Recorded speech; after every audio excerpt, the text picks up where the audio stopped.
Hello, everybody, and welcome to another edition of the Winner Circle Sports Betting Podcast here on the Sports Betting, Winner Circle, I should say, YouTube channel. As always, powered by GamblersWorld.net, where you can find me, Chip, and 9 other great handicappers for you there. We're on a pretty good run. I know Chip's on the streak, I'm on a little streak. But again, tune in here on the YouTube channel. We got Twitter. Hit the like buttons, subscribe. We're at we want to get to 14. We're dipping around the 14,000. I want 15 by December. Maybe by a miracle, if people jump into preseason NFL and come in and like, wow, these guys are crazy in NFL preseason. We got to subscribe. I don't know if that's going to happen because it's preseason NFL, Chip. And we talked a little bit about this on Monday with Doug, the preseason stuff people don't really love. But I got Chip with me today on Wednesday. We got a couple baseball games going on. You can follow us both Twitter. Well, I got the wrong one up there. It's just me and Gamblers World. There's the Chipper one. Here we go. That's all three of us. I got to put us up there, Chip. Come on, you know how it is. How I know you're on a nice little run. Yeah. So let's talk about that. And as always, you can find the premium picks at the GamblersWorld.net website. Right. They're all guaranteed packages. But let's go. How you been? Well, what do you got going really on? good. It's been a really day off. good. You had a day off yesterday. On the show, but I posted a premium best bet winner with Arizona last night. So I was really happy about that. And it just ups my record at 22-5 in the last 27 single game releases. And this mega buck play I seem to have being, it's a game of streaks, baseball. We say it's such a long season, and I'm in the middle of a really good roll right now, and I feel very, very confident when I look at the numbers and I look at, because I do more number evaluating than I do player personnel evaluating, and today we got a great game, not only on the site gamblersworld.net, but also on the show Yankees and Mets Subway Series. So. Some interesting things coming out of that, the way the Yankees have been playing of late. Yeah, you'll be looking at the Yankees and Mets. So very interesting there. I'll be looking at, I thought it'd be a little, it's tough trying to find a nice matchup, but I figured the Orioles and Miami was kind of a shock because Orioles, are they going to hold on here against the Yanks? How the Yanks going to be? I was trying to work them together as to how things are playing, but let's jump into the Yankee game here. Right. Cole's on the hill. He is a 165 fave here versus Mania and the Mets. Total is 8.5. Mania's taking a 145. This actually came down like a little tick from last night. But man, oh man, you go back a month and a half here. The Mets on a 30-15 one. The Yanks basically opposite, 10-21. They were 50-22 at one point, and people were like writing them in like they were the best team since sliced bread. Right. Cole's back. He looks like the last couple starts. He looks like he's Cole again, but this one's your baby. I'm just, you know me. I'm not dumbfounded by the Yankees loss of how they've been. They overachieved, and here come the wheels falling off the bus. But Sean, they were actually 50-21, and they've gone 10-22 since then. 10-22 now. Yeah, dude. It's like a one-man team out there, and. The two-man team where it's either Soto and Judge, and that's about it. Their second baseman Torres, I've been saying for seasons that he looks bad. I don't like him at all, and he makes bonehead plays. He's lazy. Anyway, they've got a lot of holes. This Ben Rice that comes in is supposed to take Rizzo's place at first base. Gets 3 home runs in one of his first games. Since then, he's 4 for 42. 4 for 42, Sean. You're not going to win with those kind of numbers consistently coming up on you. But the Yankees do have Cole going today, who has had 2 good outings in a row, only giving up 1 run in his last 2, and has only given up 1 run in his last 3 of his last 4 starts. His ERA is up there right now at 4.6. But I think the Yankees know they've been beaten 4 in a row by this Met team. And 3-game sweep in Citi Field, and then they come here and win at Yankee Stadium. Sean Manaea's on the mound. He's throwing pretty well for the Mets, 6-3, 3.46 ERA. And against the Yankees, he had a pretty good outing on the 26th of June, held them to 2 hits and 5 innings, picking up the win in that series. I think it's payback time a little bit here. And I really think the Yankees are going to come to play tonight. They don't want to go 0-5 against the Mets for the year. And of course, they don't even want to go 4-1. They want to go 5-0, of course. But they got to salvage one game of the season series. It's a pretty big game in New York. It really is. And I know if I was there inside, I'd be at it and just see what's going on. And by the way, Sean, I don't know if you've been in the presence of Aaron Judge when he walks to the plate, but he's huge. This guy he's just He's a monster. he's so big, and he catches up with the ball. You can understand why he's launching so many home runs. But with trepidation, I would not lay runs on the game because the Yankees are only getting up 8 times, and because their offense is so anemic. But I'll take a shot, and I would lay the price on this one. Hopefully, it would come down because of the way they've been playing of late. But you put a gun to my head. On this game, I have the Yankees. There you go. Chip officially on the Yankees minus the 160. That big number there. Yeah, it is. I don't want to lay the runs, Sean. Why would you lay the runs with this Yankee offense? That's the thing with the Yanks. It's Soto and Judge and nothing else. Ben Rice. Yeah. I mean, the guy came up. People thought he was like Dom Adams. Right. I'm like, he's Kevin Moss. Although Aaron Judge is Kevin Moss in series. I like to make that joke sometimes on Twitter. But really, Ben Rice, the guy's a part-time catcher, and he's leading off. Like, what is going on here? And Torres, I remember they were talking about trading him, I think a year or two ago for Pablo Lopez, who eventually went to the Twins because Miami was looking to get another bat. Man, boy, I would have liked that Pablo. Now, again, he's not super duper, but just as a pitcher-wise, why? Go ahead. I was going to say, this Yankee team hasn't been the same since Cashman jettisoned Montgomery.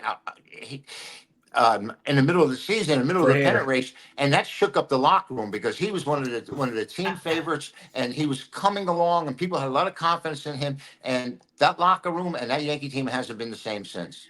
He's had a bad season this year, Jordan Montgomery. Although he pulled a nice game yesterday, Arizona won 6-2. I mean, he hasn't. It really doesn't matter on what he's done since because it was the mindset of the Yankees at that time. Forget about that, though. How do you get rid of a starting pitcher? You need everything is about pitching. Here it is 3 years later. He went to St. Louis, pitched great for them, pitched great for the Rangers. Again, he missed the whole preseason because he was holding out. Some more on Boris and stuff. They got hurt, but the guy had been a winning pitcher in New York and pitched good. Not many guys come. I mean, Randy Johnson had a 5 ERA pitches for the Yankees. I mean, guys come here and just implode. This guy was here and you trade him for Harrison Bader. And I think that his better years were still yet to come. I thought he was personally. I thought he was going to be a Cy Young candidate before his career was over. Now he's been bouncing around since then, but like you said, pitching winning baseball in key situations. I really think that hurt the Yankees, and I don't know if they've recovered. I don't think they have since. I'd have to probably look at the under. I had the under yesterday here in this matchup, and I got to get a little worried because it was 8.5 and it went to 9. I'm like, why is this line going up? What am I missing? And then maybe because it was the thought process of the Mets were stuck in a plane and got in late or whatever. I'm like, well, that's even better reason to like it under because now they're all cramped up from sitting on a plane. They can't hit the ball. Both of these teams, 53 and 43, 53 and 44, 53 and 45 to the under on the year. I mean, not much offense from both teams.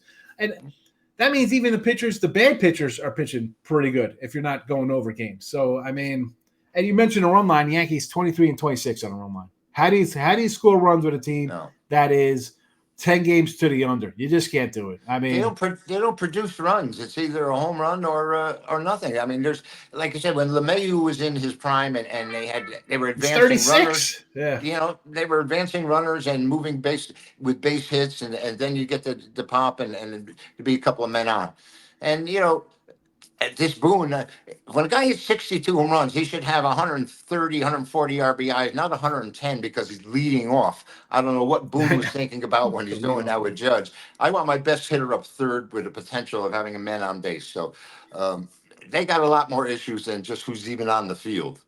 You mentioned Judge, and then we'll move on to my game here. But, 6'6", people are like, oh, my goodness, look at the size of this guy. Stand next to him.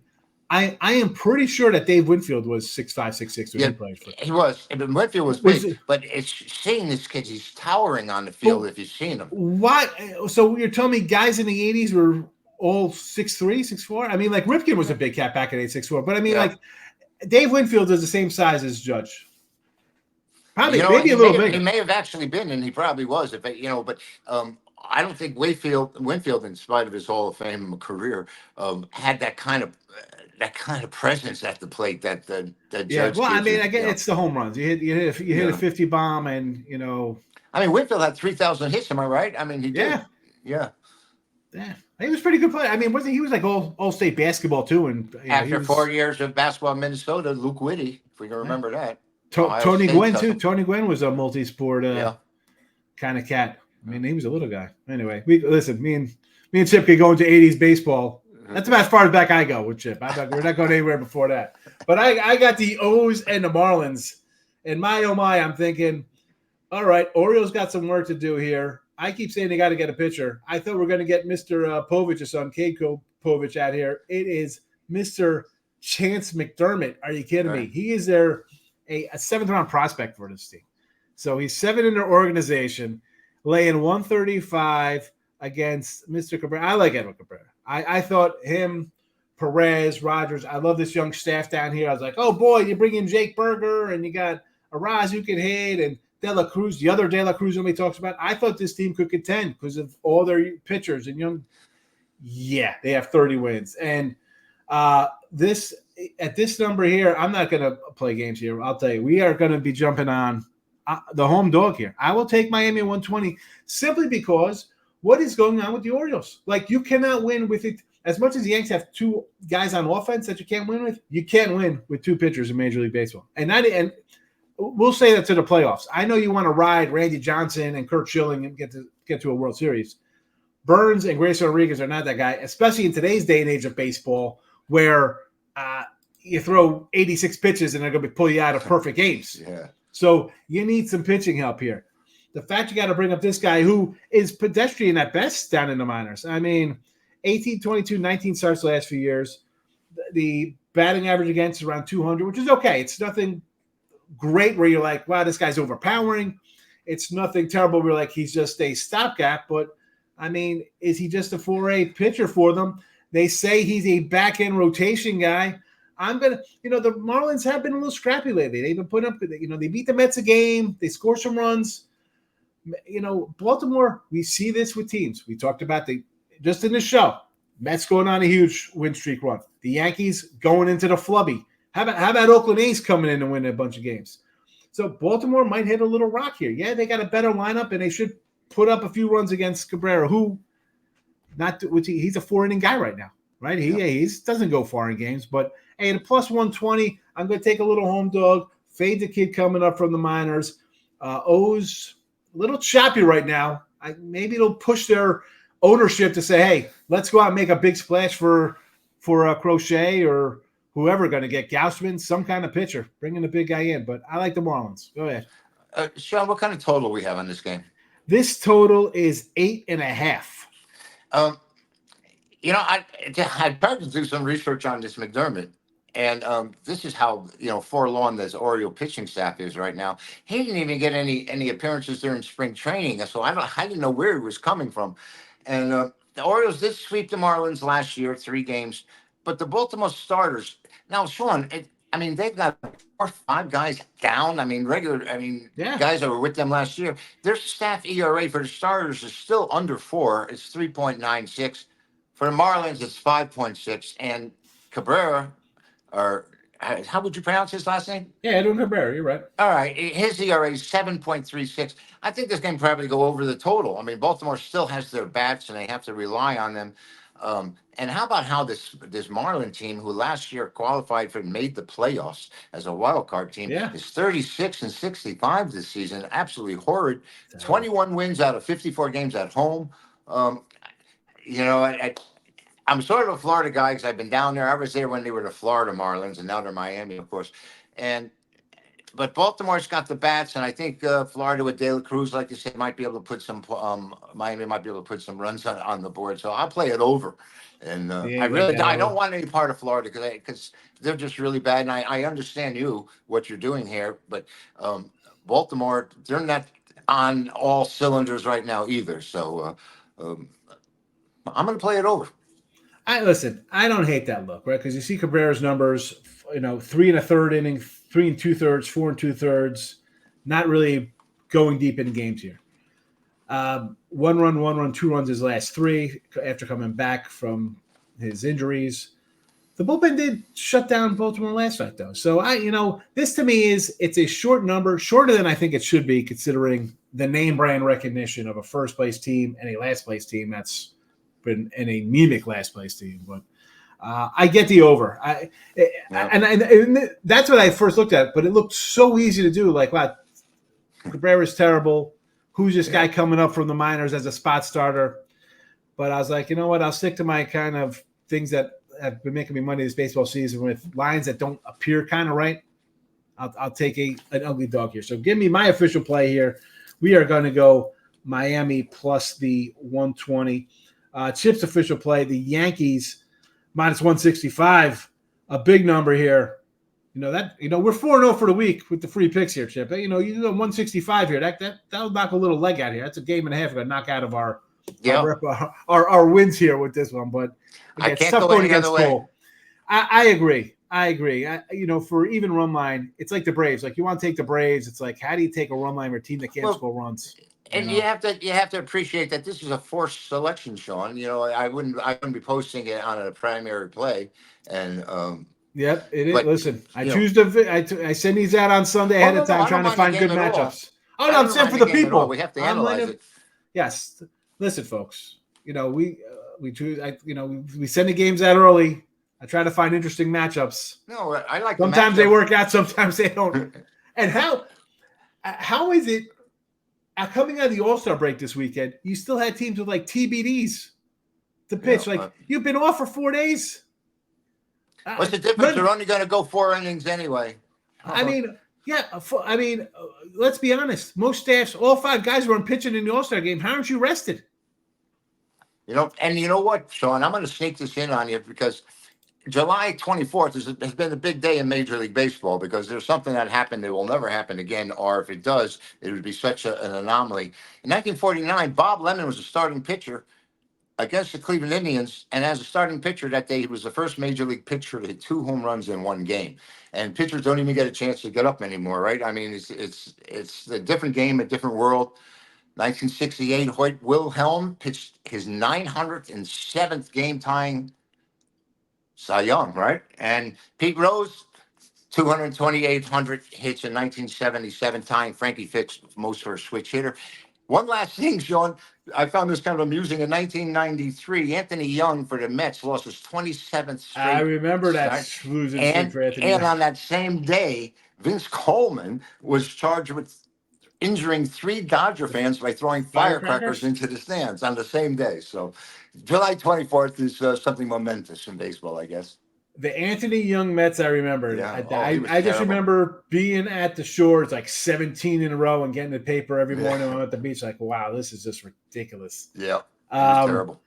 Bob Lemon, I don't remember 1949. I remember, though, he was the Yankee manager, I think, when they won, 77, Yankee manager, and Steinbrenner came in and mixed him up with Billy Martin in one of the 3 tenures that Martin had as Yankee manager. And he was pretty a calm guy, but he had 2 home runs as a pitcher in one game, and against pitchers for hitting. The Indians.